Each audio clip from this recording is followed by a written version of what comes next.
शुभ उदय बच्चों। हिंदी की कक्षा में एक बार फिर से आप सबका बहुत बहुत स्वागत है।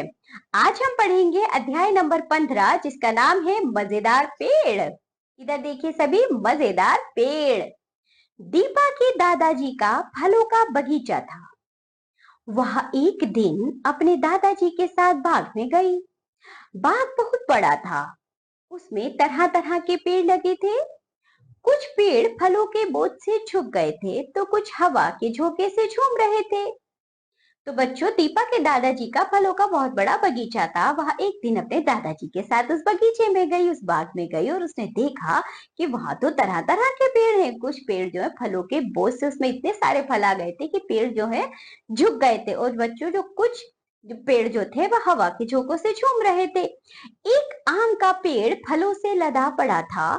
दीपा उछलती हुई उस पेड़ के पास गई, खुश होकर बोली, वाह कितने सुंदर आम लगे हैं। तो बच्चों, दीपा ने एक आम का पेड़ देखा, देखा खूब सारे इसमें आम लगे हैं। वे उछलती हुई पेड़ के पास गई और बोली, वाह कितने सुंदर आम लगे हैं। आम अपनी प्रशंसा सुनकर बोल पड़ा, तुम मेरे बारे में जानना चाहोगे? जब आम ने बच्चों अपनी प्रसन्नता सुनी, साथ ही साथ अपनी प्रशंसा सुनी, तो आम जो है खुश हो गया और उसने कहा, तुम मेरे बारे में जानना चाहती हो क्या दीपा? दीपा चौंक पड़ी। उसको विश्वास नहीं हुआ कि पेड़ बोल भी सकते हैं। वह बोली, हाँ आम जी, आप बताइए अपने बारे में। तो बच्चों, दीपा एकदम चौंक गई कि पेड़ भी बोल सकते हैं, ये तो मैं यकीन ही नहीं कर सकती थी। वह खुश होकर बोली, हाँ आप बताइए मुझे अपने बारे में। आम बोला, मैं फलों का राजा माना जाता हूँ। मैं वर्ष में एक बार फलता हूँ। मैं धनी, निर्धन, स्त्री, पुरुष और बच्चे सबका प्यारा हूँ। आम बताने लगा कि मैं फलों में राजा माना जाता हूँ और साथ ही साथ बच्चों में वर्ष में एक बार ही फलता हूँ, यानी कि मेरे मुझ में जो फल लगते हैं वह साल में एक बार लगते हैं। साथ ही में चाहे कोई धनी हो, निर्धन हो, स्त्री हो, पुरुष हो, बच्चे हो, बूढ़े हो, मैं सबका प्यारा हूँ। बच्चे तो मुझे बहुत ही पसंद करते हैं। विदेशों में भी मेरी बहुत इज्जत है। आम के पेड़ के पास ही एक पेड़ पर काले काले फल लगे थे। दीपा ने पूछा, इन काले फलों का क्या नाम है दादाजी? दादाजी ने बोलने से पहले जामुन बोल पड़े। तो बच्चों, जैसे ही दीपा ने देखा कि यहाँ कुछ काले काले फल लगे, उसने पूछा कि ये किसका पेड़ है? तो दादाजी के बोलने से पहले जामुन का पेड़ स्वयं ही बोल पड़ा, अरे आपने मेरे बारे में नहीं सुना? मैं जामुन हूँ। मेरे खट्टे मीठे फल सभी को भाते हैं। वर्षा ऋतु मुझे बहुत पसंद है। उस समय मैं पूरी तरह फल फूल जाता हूँ। लो तुम भी खाओ मेरे खट्टे मीठे फल। जामुन का पेड़ बताने लगा अपने बारे में कि तुमने मेरे बारे में नहीं सुना दीपा, मुझे बरसात बहुत पसंद है। जैसे ही वर्षा आती है, वर्षा ऋतु होती है, मैं फल फूल जाता हूँ और मैं खट्टा मीठा, लो तुम मुझे खाओ।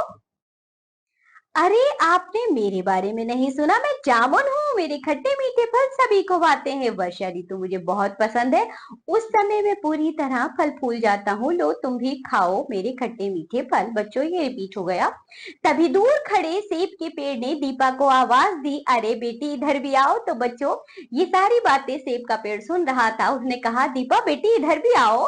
दीपा दौड़ती हुई सेब के पेड़ के पास पहुंची, बोली, वहां आप ही यहाँ हैं। सेब बोला, आपके दादाजी ने अपने बाग में सभी फलों के पेड़ लगवा रखे हैं। उन्हें तो मेरा फल बहुत पसंद है।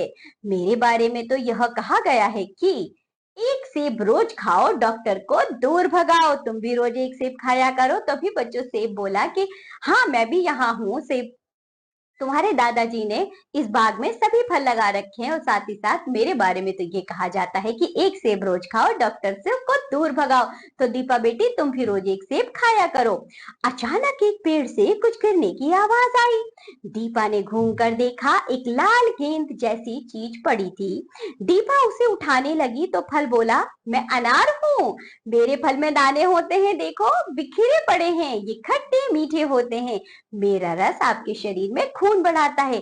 तो बच्चों, अचानक से एक पेड़ से के नीचे से एक पेड़ से गिरने की कुछ आवाज आई। दीपा ने जैसे ही मुड़कर देखा, देखा अरे यह क्या लाल लाल पड़ा है? तो वहां था बच्चों लाल गेंद जैसा अनार।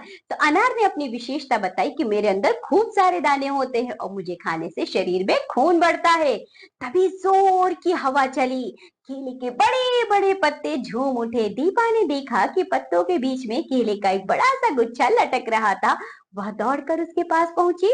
तो बच्चों पे बड़े बड़े पत्ते जब झूमने लगे तो दीपा ने देखा, अरे इनके बीच में तो केलों का पूरा गुच्छा लगा हुआ है। केला बोला, बेटी मैं तो जनता का फल हूँ, मैं समस्त भारत में पाया जाता हूँ। तुम भी तो मुझे पसंद से खाती हो। तभी केला बोला कि मैं तो जनता का फल हूँ, पूरे भारत में मुझे पाया जाता है, सब लोग मुझे खूब पसंद करते। तुम भी तो मुझे पसंद करती हो ना, यानी कि तुम भी केला खूब खाती हो। दीपा ने कुछ दूरी पर देखा कि एक पेड़ पर गोल गोल हरे पीले रंग के फल लटक रहे थे। वह दादाजी से पूछने लगी, दादाजी वह पेड़ किस फल का है? दादाजी ने कहा, चलो चलकर स्वयं ही पूछ लो। दीपा दौड़ते हुए उस पेड़ के पास पहुंची। संतरा हंसकर बोला, मुझे नहीं पहचानती, मैं संतरा हूँ। आपकी माँ मेरा मीठा रस निकाल कर तुम सबको पिलाती है, मैं बहुत बलवर्धक हूँ। तो बच्चों, जैसे ही दीपा ने देखा कि ये कौन है, तो दीपा के दादाजी ने कहा, अरे दीपा, तुम जाकर खुद ही पूछ लो। तो वह पेड़ बोला, अरे मैं संतरा हूँ, क्या तुम मुझे नहीं पहचान पाई हो? तुम्हारी मम्मी जो है रोज सुबह मेरा रस निकाल कर आप सबको पिलाती है, क्योंकि मैं बहुत ताकतवर हूँ। बाग में और भी अनेक प्रकार के फलों के पेड़ लगे थे, किंतु दीपा अब थक चुकी थी। दादाजी बोले, बेटी अब घर चलो, कल फिर आकर बाकी पेड़ों से बातचीत करना। तो बच्चों, इस अध्याय में बच्चों दीपा के माध्यम से हमें फलों की विशेषताओं के बारे में बताया गया है, जो कि दादाजी ने बच्चों फलों के पेड़ अपने बाग में सभी फलों के पेड़ लगाए थे और सभी फलों ने अपनी अपनी विशेषताएं बताई हैं। इसी के साथ ये पाठ, ये अध्याय होता है यहाँ पर समाप्त, और इस अध्याय के साथ साथ ये पुस्तक होती है यहाँ समाप्त। अब हम मिलेंगे आपसे अगली कक्षा में, तब तक के लिए बाय बच्चों।